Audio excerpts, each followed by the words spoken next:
आज आम बनइबा फुलकोबी आलू तरकारी पुणी बिना पियाज रसुण ये बहुत सुंदर बहुत टेस्टी रहिबो। आपण या गुरुवार में बनई खाई पारिबे। चलंतु आज रेसिपी प्रस्तुत करबा। नमस्कार, लिपा किचन रे आपण समस्त को स्वागत। आज आम बनइबा फुलकोबी तरकारी सेहि मु एठी नै आइछि गोटे मीडियम साइज रो फुलकोबी एकदम ताको बड़ बड़ पीस करके काटी नैछि। मु एठी काटिकी सब धोई नैछि। धोई के देखंतु मु फुलकोबी रो नाड़ को जो मोटा मोटा नाड़ सहज रे सिझी न थाए आम ताको बड़ बड़ काटी माने कटिंग करचंती जेतु आमे ताको जो नाड़ गुड़ाक सब 4 पीस कि छोट साइज 2 पीस लेखा कटिंग कर काटी दबा। आ जो आमे जो दंठाटा थाए सेटा को मध्य नष्ट करबानी ताको मध्य आज रेसिपी रे प्रस्तुत कर दबा। आउ ता सहित मु नेइछि मीडियम साइज रो 3टा आलू एकदम ताको बड़ बड़ साइज करके होछि काटी नेइछि। देखंतु एठी जेहेतु फुलकोबी आलू रो रेसिपी आमे प्रस्तुत करबा सेत पय मु आलू गुटिए बड़ बड़ साइज करी काटी नेइछि। आउ रेसिपी बहुत सुंदर बहुत टेस्टी रहिबो। आमे एठी गुटे प्रथमे गुटे बाउल नै जिबा नेकी सेतरे आमे देइ देबा एकदम पूरा फ्रेश बसा दही बड़ 1.5 चम्मच। एठी बिना खट्टा वाला मु नेइछि। आउ एठी जम्मा भी खट्टा वाला माने दही नेबेनी नहले रेसिपी हमर भलो बनी बनी।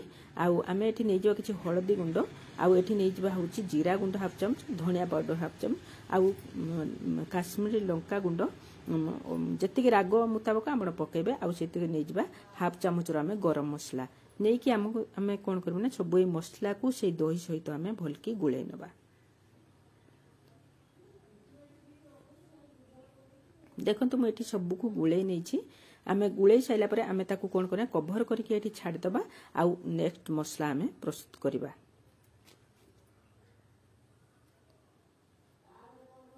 आमे एठी नैचंती मगज दाना, काजू, पुस्त आउ एतिकी आमे पानी रो भिजे की म रखतिले आकु आमे कोन करे गोटे ग्राइंडिंग फाइन पेस्ट करके नै आसीबा।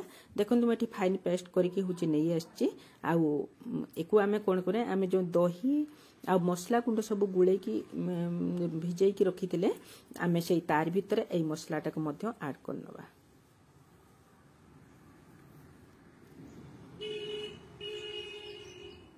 आपन को जदि ये रेसिपी भलो लगे लाइक करिवे, शेयर करिवे, कमेंट लिखिबे। मो चैनल जदि आपन नुवा सब्सक्राइब करबा को भूलिबेनी।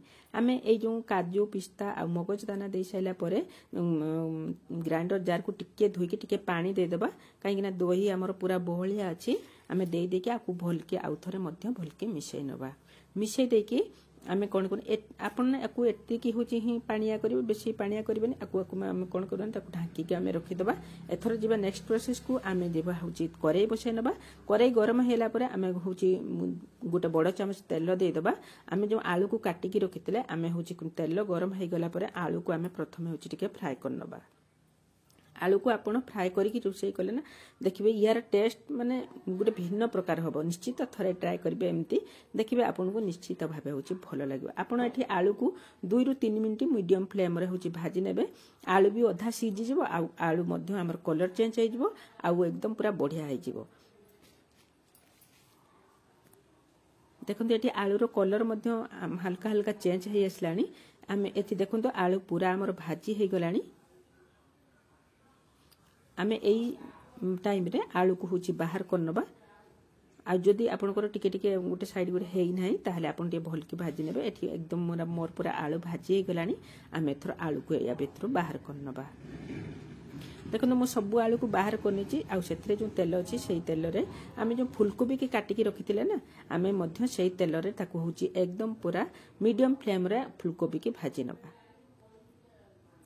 फुलकोबी हल्का जमिति कलर हे जिवो। आ अपन चाहिले एठी घुड़ै पारबे मध्य। आ ए घुड़ैबा द्वारा ना फुलकोबी नाड़ ओडा को जो सेउडा मध्य सिझी जिवो।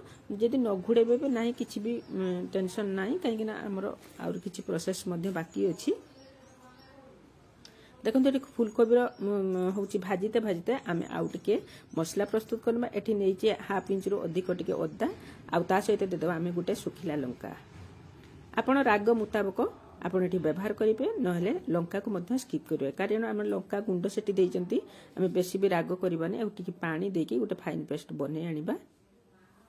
देखंतु मो अद्दा को सब होची ग्राइंडिंग करके नै आछी एकदम पूरा होची चिकनिया करके बाटी आनिबे। एठी देखंतु फुलकोबी हमर पूरा भाजी हे गलानी आ कलर मध्य आसी गलानी।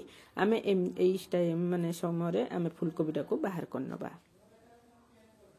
मते भीषण ठंडा है सेत पय मो तंटी बसी आइछि सेत पय मो टोन भी टिके परिवर्तन आसी एटी आम कड़े आउ गोटे चामच बड़ चामच तेल देदेबा आउ एटी गोटे चामच जीरा आउ टिके होची किछि होची माने गोटा मसला दे दिके आम जो अदाटा ग्राइंडिंग करके रखिथिले आम एथरो मीडियम फ्लेम रे गैस रो मीडियम फ्लेम रखिकी आम अदाटा को केवल कई सेकेंड पई भाजिबा जमा बेसी समय भाजिबानी टिके हल्का होची 40-50 सेकेंड खंडे भाजिला परे आम ता कोन करबा ना होची जो काटिकी रखितबा टमाटर को गोटे बड़ साइज रो टमाटर को काटिकी रखिथिले ता भीतर आम एथरो होची देई दबा दे देकी आम एकदम पूरा लो फ्लेम करके टमाटर को सिझाई देबा टमाटर सिझिबा भीतर हमर अदा भी हे कषा हे आइची तेल मध्य आसी आइची आम एथरो कोन कर जो आलू फुलकोबी की भाजी के रखिथिले आम ता भीतर एथरो ऐड करनबा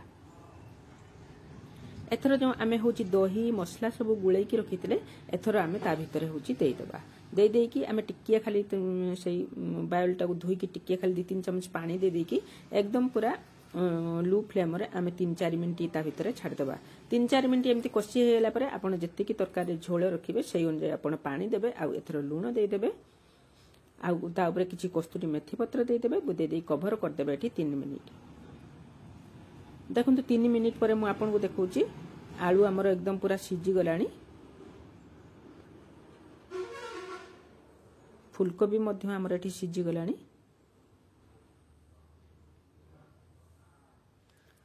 आपण जदि चाहिए एतिकी झोल मध्य रखी पारिबे जदि आपण को एते झोल पसंद नुहे ताले आ 1 मिनिट रु 2 मिनिट फुटे देबे एकदम पूरा लो फ्लेम रे फुटी गला परे आपण एठी धनिया पत्र पकांतु आ ता ऊपर किछि होची दालचीनी गुंड पकांतु आ ताको भलकी मिसेई दियंतु मिसेई साइला परे आ 3-4 मिनिट आमे गैस बंद करिकी ताको होची ढाकी दियंतु जेउ दालचीनी लो आ धनिया पत्र रो बास्ना ता भीतर एकदम पूरा मिसी जिवो आ एकदम बढ़िया टेस्ट पळे आसीबो देखो मुझे 4 मिनिट पर आपन को प्लेट रे बाढ़ी सर्व करची ये बास्ना बहुत सुंदर बहुत टेस्टी निश्चित भाव एमती गुरुवार थे ट्राए करंतु मो रेसिपी जदि भल लगी थाए लाइक करेंगे रोची पुणी देखा आउ एक नुआ वीडियो रे नुआ ट्रिक सहित बाय बाय जय जगन्नाथ।